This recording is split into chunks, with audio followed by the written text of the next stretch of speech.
Hello guys, কেমন আছো তোমরা সবাই? তো তোমরাও কিন্তু বানিয়ে নেবে এই সুন্দর চিকেন বাও বাড়িতে। আর এটা কিন্তু বানাতে খুব ইজি আর খেতেও হবে পুরো একদম দোকানের মতো। আর এটা বানানোর প্রসেস কিন্তু খুব ইজি।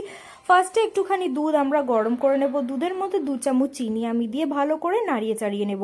চিনিটা গুলে গেলে আমি এখানে 2 চামচ ইস্টের ব্যবহার করেছি। চিনি আর গরম দুধেই কিন্তু ইস্টটা অ্যাক্টিভেট হয়। দুধ না দিয়ে তোমরা গরম জলও দিতে পারো, কিন্তু যাতে ওটা গরমই হয়। তারপরে একটা পাত্রের মধ্যে একটু ময়দা, নুন আর একটুখানি রিফাইন অয়েল নিয়ে নিয়েছি। এবার 5 মিনিট পর দেখো আমাদের ইস্টের মিক্সচারটা কি সুন্দর ফুলে উঠেছে। সেটা আমরা এই ময়দার মধ্যে দিয়ে দেবো। এবার যেহেতু এইটুকু জল দিয়ে তো হবে না, তো বাকি যে জলটা দেবো সেটা কিন্তু আমরা উষ্ণ গরম জল দেবো।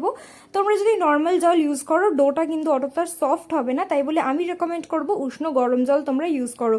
ফার্স্টেই টাইটলি মাখবে না, একটুখানি ভালো করে হালকা হালকা হাতে এরকম নরম নরম করে বেলে নিয়ে দেখো আমাদের ময়দাটা মেখে নিলাম।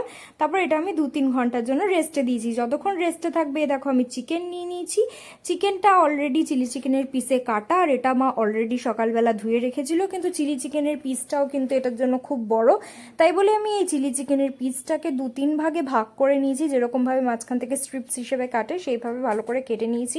তোমরা 2 পিসও কাটতে পারো, আমার যেরকম মনে হয়েছে সেরকম আমরা কেটেছি। আর লেন্থ ওয়াইজটা যেরকম ভালো যাতে থাকে সেভাবে কেটেছি।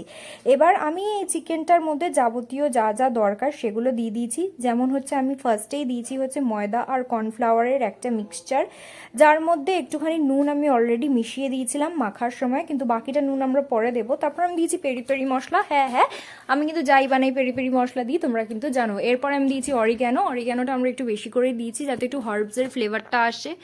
তারপরে দিয়ে দিয়েছি একটুখানি চিলি ফ্লেক্সটা আমি মোটামুটি ভালো অ্যামাউন্টেরই দিয়েছি যাতে একটুখানি ঝাল টেক্সচারটা আসে।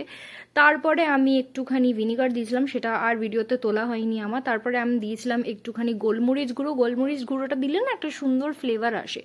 গোলমরিচ গুঁড়ো দিয়েছি।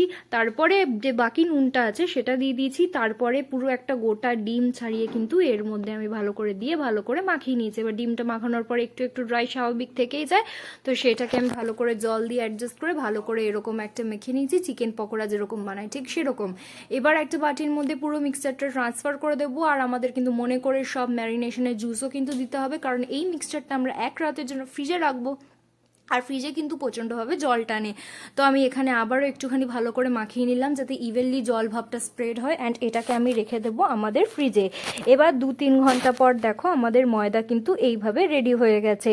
এটাকে আবার আমরা একটুখানি দেখবো যে নরম নরম হয়েছে। এটাকে আবার আমি ভালো করে মেখে আবার রেখে দিয়েছি হচ্ছে আরও 2-3 ঘন্টার পর। দেখো কি সুন্দর ভালো করে ফুলে উঠেছে। এবার এটাকে ভালো করে আমি 5-10 মিনিট ধরে চটকে আবার এই রকম নরম নরম একটা মিক্সচার হলে ফ্রিজে আমি তুলে দেবো, দিয়ে 1 রাতের জন্য রেখে দেবো। পরের দিন সকালবেলা দেখো কি সুন্দর ময়দাটা আমাদের তৈরি হয়েছে।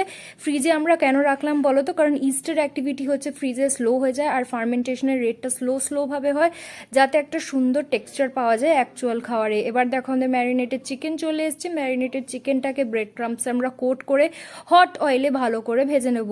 আর ভাজবো কিন্তু আমরা হট অয়েল ফার্স্টে দেবো 5-10 মিনিটের জন্য, তারপর মিডিয়াম ফ্লেম দিয়ে আরও 5-10 মিনিট ভেজে কিন্তু নামিয়ে নেব। আর আমরা কিন্তু পুরো প্রসেসে চিকেনটাকে নাড়াচাড়া করেই যাব। এবারে তোমরা দেখতে পাচ্ছ যে আমরা চিকেনটাকে এপাশ ওপাশ করে ভালো করে ভেজে নিয়েছি। আর এই দেখো কত সুন্দর একটা কেএফসির যে চিকেন পপকর্ন এই ফ্লেভারটা এসছে। এবার দেখো এখানে আমি রসুন ছাড়াতে বসে গেছি আর চিকেনটাকে নাড়াচ্ছি। রসুন ছাড়াতে কিন্তু আমার একটু ভালো লাগে না, তবে আমাদের রেসিপিতে যেহেতু রসুনটা খুব ইম্পর্ট্যান্ট একটা রোল প্লে করছে, তাই আমাদেরকে রসুনটা কিন্তু ছাড়িয়ে নিতে হবে। দেখো চিকেন পপকর্ন কিন্তু আমাদের রেডি হয়ে গেছে। এবার আর কি, এবার যে স্টেপটা করব সেটা হচ্ছে একটা ছোট বাটি নেব, বাটির মধ্যে জল নেব, নিয়ে ছিদ্র করা যে পাত্রগুলো হয় না মোমো টোমো যেগুলোতে বানাই, সেগুলো বাটিটার উপর ঢেলে দেবো। মানে বেসিক্যালি আমরা জিনিসটাকে স্টিম করব। এবার দেখো 2টো বাটার পেপার আমি সমানভাবে কেটে নিয়েছি। এই দুটো তোমরা যে কোনো শেপে মানে স্কোয়ার শেপে কাটলে কি হয় বলো তো, ভালো করে আমরা এতে লে করতে পারবো। এবার দেখো আমি ভালো করে লেচিতে ময়দা মাখিয়ে ভালো করে একটা গোল বানিয়ে নিয়েছি। এবার ওটাকে আমি ভালো করে বেলে নিয়েছি। দেখো কিভাবে আমি বেলছি, ভালো করে একটু হালকা হাতে কিন্তু বেলবো, পুরো ফ্ল্যাট করে কিন্তু বেলবো না, একটু মোটামোটাই থাকবে। উপরটা একটু ভালো করে তেল মালিশ করে মাঝখানে আমি একটা স্পুন দিয়ে দিয়েছি। মাঝখানে স্পুন দিয়ে কিন্তু আমি পুরো বানটাকে ফোল্ড করে দিয়েছি, আর মাঝখান থেকে স্পুনটা হাতটা স্লাইড করে বের করেছি। দেখতে পাচ্ছ এই প্রসেসটা কিন্তু খুব ইম্পর্টেন্ট, তেল দেওয়াটা, না হলে কিন্তু বানের শেপটা আমাদের আসবে না। এইভাবেই আমরা বাকি বানসগুলো রেডি করে নিয়েছি। এবার যে বাটার পেপারটা আমি নিয়েছিলাম ওটার মধ্যে তেল মাখিয়ে নিয়েছি, যাতে আমাদের বানসগুলো ভালো করে ওর থেকে আমি ওঠাতে পারি। দিয়ে ওগুলোর উপরে আমি এই যে ডো মাখাটা সেটা ভালো করে দিয়ে দিয়েছি। অ্যান্ড এবার যে স্টিমারটা আমরা অন করে রেখেছিলাম 5 মিনিটের জন্য, সেটা খুলে ভালো করে এটাকে স্টিম করতে দিয়ে দিয়েছি। দেখো স্টিমারটা কিন্তু আমাদেরকে 5 মিনিট অন্তত প্রি হিটে রাখতেই হবে, যাতে আমাদের সুন্দর একটা টেক্সচার আসে। এবার দেখো ওটা নিজের মতো বয়েল হচ্ছে। এবার আমি বাকি রসুনগুলো কেটে নেব। এবার দেখো এই কড়াই আমি কি কি অ্যাড করব তোমাদেরকে আমি মুখে বলছি, কারণ ওই কড়াইটা ক্যামেরার থেকে একটু দূরে হয়ে গেছিলো, সেটা আমি ভিডিওটা হওয়ার পর রিয়েলাইজ করছি। আমি তোমাদেরকে স্টেপ বলছি, তোমরা কিন্তু মন দিয়ে শুনো। কড়াইয়ের মধ্যে একটুখানি রিফাইন তেল গরম করে নিয়ে তার মধ্যে কোচানো কিছু আমরা রসুন দিয়েছি। রসুন কিন্তু আমরা যত বেশি দেব ততই কিন্তু টেস্টটা এনহ্যান্স হবে। আর এই পুরো প্রসেসটা কিন্তু আমরা হাই ফ্লেমে রেখেই করব। রসুন দেওয়ার পর আমরা একটুখানি নুন দিয়েছি। নুন দেওয়ার পর আমরা একটুখানি কিষানের যে রেড সসটা আছে সেটা কিন্তু আমরা বেশি করে দিয়েছি। তারপর দিয়েছি ডার্ক সোয়া সস, তারপরে দিয়েছি চিলি অয়েল, আর একটুখানি অ্যারোরুট দিয়ে ভালো করে কিন্তু মিশিয়ে নিয়ে হালকা একটুখানি জল দিয়েছি। তারপরে হালকা একটুখানি, মানে একটা ছোট কাপ জলও কিন্তু না, হাফ ছোট কাপ জল এরকম দিয়েছি। দিয়ে ভাজা যে চিকেনগুলো আছে সেগুলোকে ভালো করে নাড়িয়ে চাড়িয়ে নিয়েছি।